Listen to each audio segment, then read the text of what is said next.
But I want her to know that Unique, your mama has not stopped looking for you.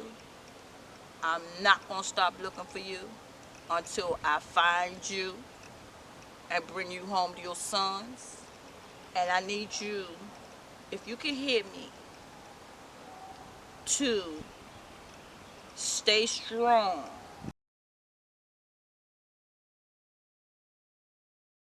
Sister, let me ask you a question. Mm-hmm. You mentioned something about how you feel when you come out here. I know we're out here trying to serve a cause, but what runs through your mind when you come out here and you visit this place? Does it feel like the same as yesterday? It's like it was yesterday, right here today. All this time. It's still just, even like when we was coming up off the parkway to come over here, it's just a sickening feeling. It's a really, really sickening feeling. At one time I was coming through here, when I would come through here, and it was another reason why I had to back off, because I started having chest pains every time I came around here. Every single time I came around here, it was like my chest was being stuck by, I don't want to say pins and needles, but a piercing feeling in my stomach and my chest. And it hasn't changed in all these years. It has not changed. It just sickens me to be here. It really does. And like I said from day one, I have no other choice but to keep coming back, because until there's resolution, because people use that word closure a lot. They throw that word around a lot, but there's no closure from something like this. This is like 10 years of a chunk of you being just ripped out. You know what I mean? So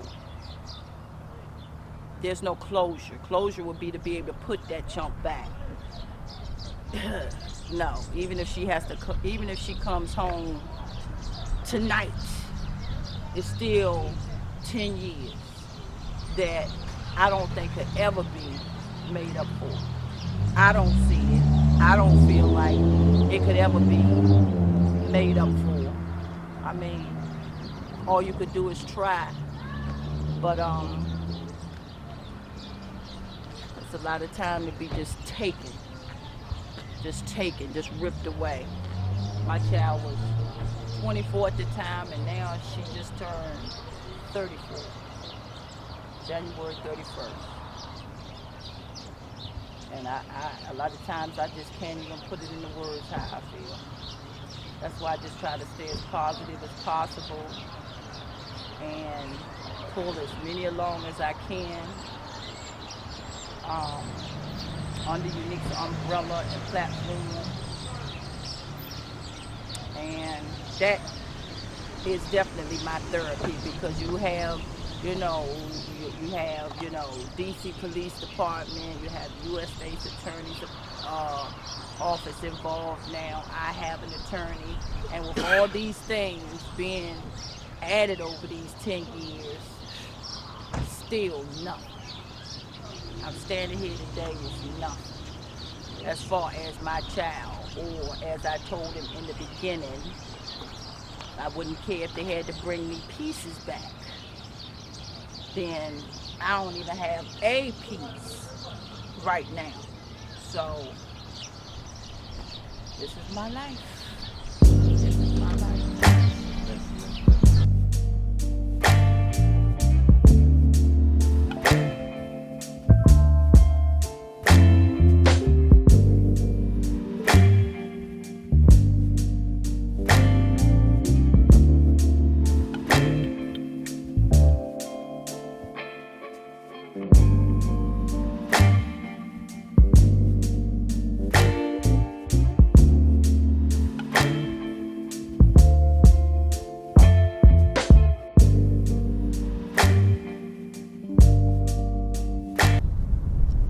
Well, Unique was born January 31st, 1986. The year after I graduated high school. Um,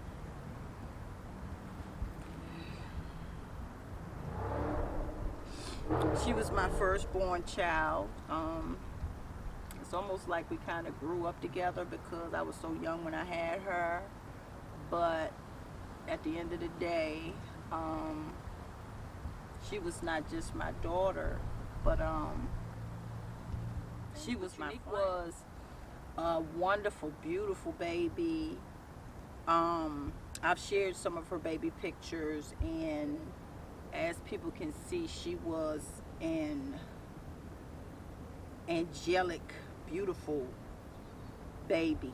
I couldn't believe when I saw her. I mean, she, like I say a lot, she was like my first real live doll baby. I used to dress her up and all frilly girly stuff, and she was always a girly girl. From the beginning. I mean, Unique would be 3 or 4 years old, and we lived in a particular complex outside of Landover, Maryland, and all my neighbors used to call Unique the pocketbook bag lady because she always had a purse, she always had her doll babies, she always had her doll babies' clothes and all that other sort of thing. She's always been maternal, I think. She's had a maternal instinct way before she had children, because of her siblings probably both being younger than her. But as a teenager, Unique excelled into school. She graduated in 2004 from John Marshall High School in Richmond, Virginia. But prior to that, she had spent her first 3 years of high school at Forestville Military Academy out in Forestville, Maryland. Her graduation was a day that I'll never ever forget. I have a picture that I circulate on Unique social media of her graduation day where I was holding her diploma because it was like, ooh, I was just so proud of her to have fought so much to graduate high school, which she did. And she did just like she told me she was going to do, graduated high school before she started having children. And that she did. And she was getting ready to further her education as her children were getting a little bit, well, not a little bit older. They were, going to school age, which gave her the time to open up to go back to school.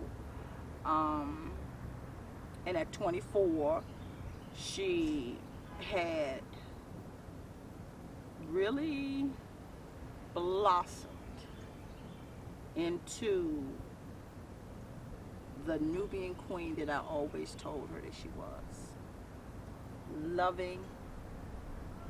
I don't know whether, anybody that's seeing this saw a post that I posted on my Facebook page and Unique's Instagram and social media in reference to a friend of Unique's that had a baby and was going through postpartum depression. Unique, with her maternal instinct, she jumped right in. The young lady was homeless at the time, so Unique jumped right in, offered up her home, or her and her son's home, to help this young lady and her newborn baby while this young lady was going through postpartum depression. Again, that's the type of child Unique is. That's the type of child she's always been. I always had to, in her words, be overprotective of her because her heart is so big. So since I know this is hard on you, but let's move on this way we can get to us finding our beautiful sister. Yes. The night of, can you expound as much information as possible that will lead us as much information as possible to us finding Sister Unique? Well, first let me stress once again, which I've been stressing this whole 10 years, which is definitely a source of let's just say, aggravation for me that Unique had just moved in that apartment at 2412 Hartford Street, Southeast, Washington, D.C.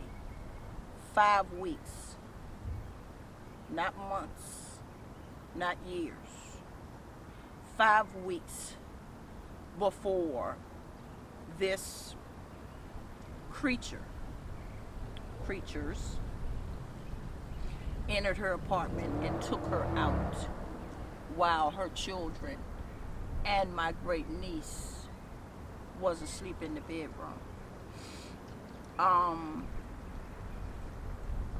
Apparently, after I talked to her the night of October the 9th, 2010, about 8:30, I had talked to her, and my dad had talked to her because my dad had given her relief from helping me to rehab from leg surgery for that weekend, so she could unpack her apartment, get comfortable with her new environment. And when we talked to her and the children, that was about, I want to say, like 8:30 p.m.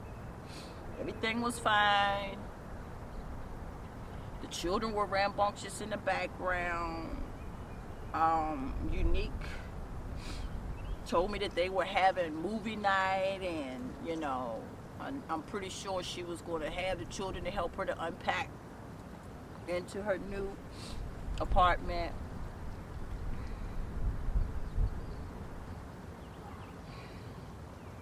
And they were going to have popcorn, baked cookies.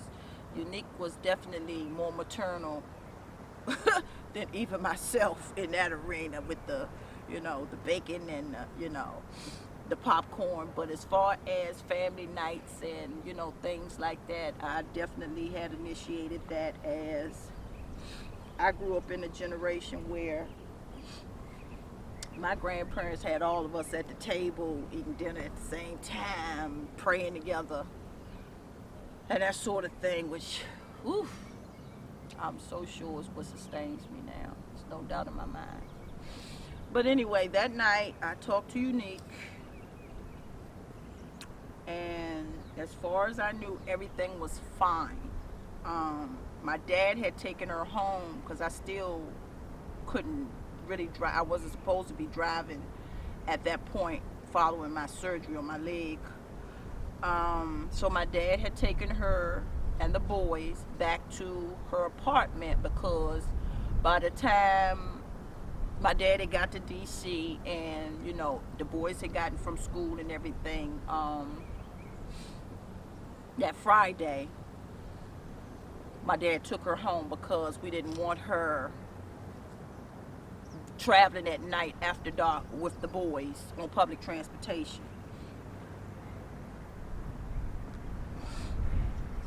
My dad saw her go up to her apartment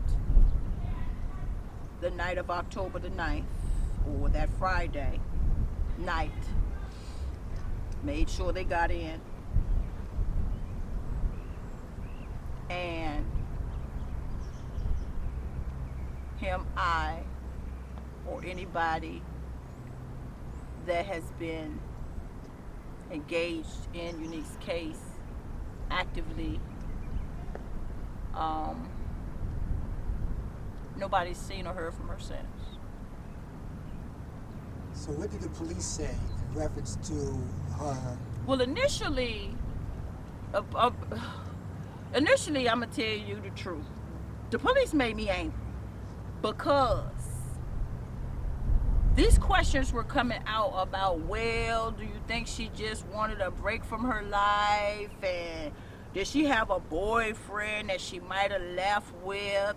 And if I recall correctly, because things are kind of hazy from back then, if I recall correctly, I asked them, had they asked that Holloway young lady's mother that, and Chandra Levy's mother that, because I wanted to know why they were jumping into that arena. But later on, I found out the whole scenario of how they're supposed to eliminate people out, starting with the close family, which still to this day, um, they can say what they want to say, but I'm fighting harder to find my daughter than they are.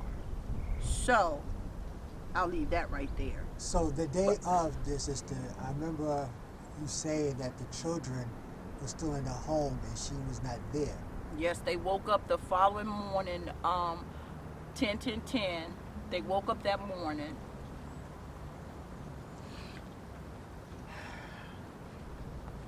About,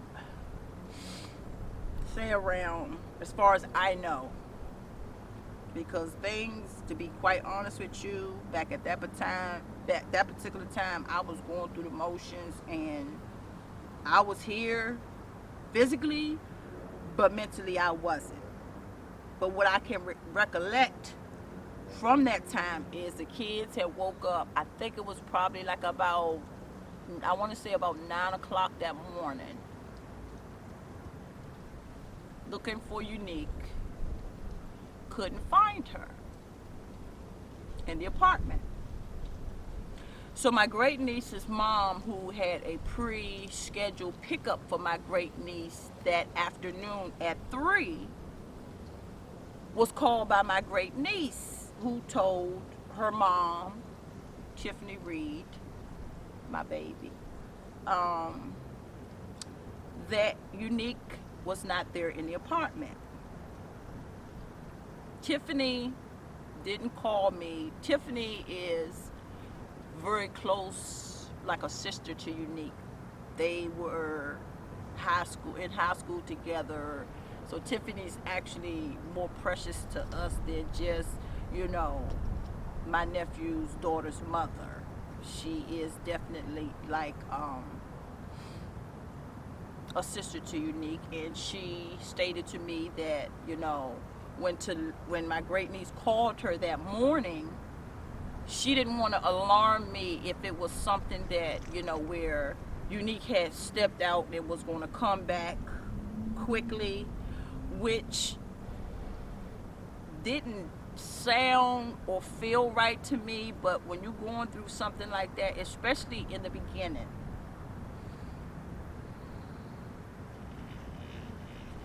you don't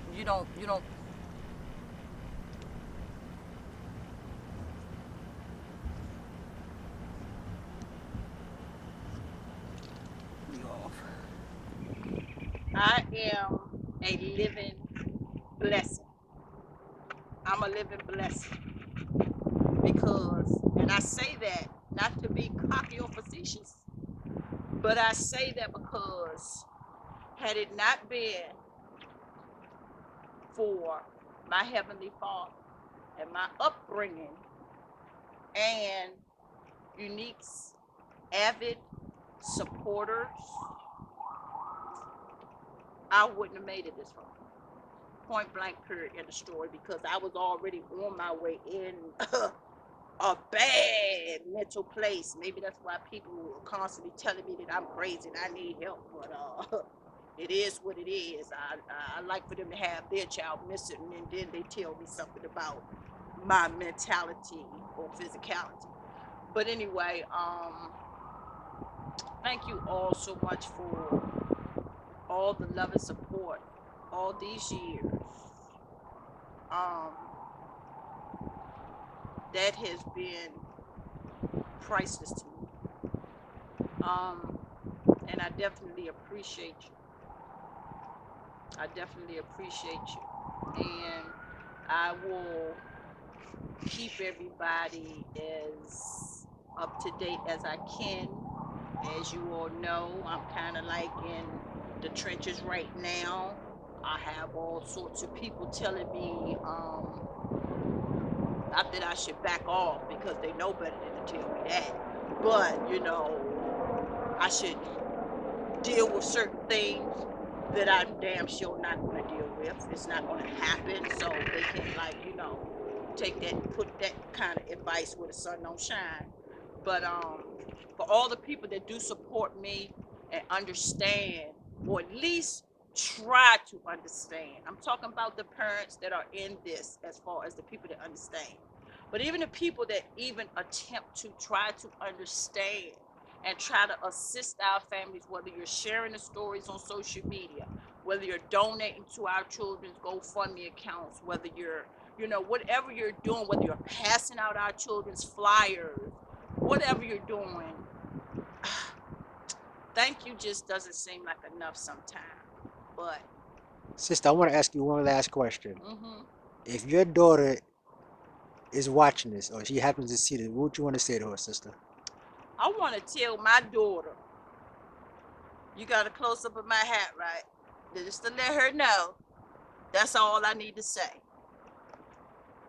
First, I love her. I miss her beyond anything I could even express. But I want her to know that Unique, your mama has not stopped looking for you.